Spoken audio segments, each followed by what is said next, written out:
We'll guide you through how to color grade in DaVinci Resolve. If you find this helpful, consider subscribing and liking the video.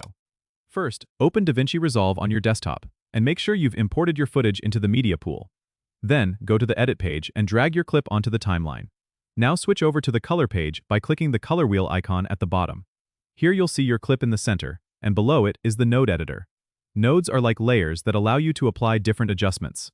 To start, create a new node by right-clicking in the node editor and selecting Add Node then Corrector. With this node selected, let's adjust the primary color settings.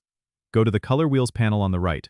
Use the Lift, Gamma, and Gain wheels to adjust the shadows, midtones, and highlights respectively. For example, you can add some warmth by slightly increasing the red in the Gain wheel. Next, if you want to fine-tune, head over to the Curves panel. Here you can make precise adjustments to specific color channels. Simply click and drag the curve to affect the brightness of different tonal areas.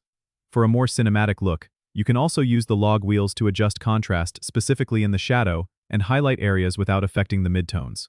Once you're happy with the color balance, you might want to add a LUT or lookup table for a stylized effect. Go to the Slats panel, browse through the available options, and double-click to apply one. If it's too strong, decrease its intensity by adjusting the node key output. Finally, review your grade by toggling the bypass button at the top left to see the before and after.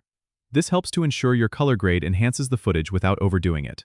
Practice makes perfect, so don't hesitate to experiment with different settings. Don't forget to subscribe and comment if this helped you out.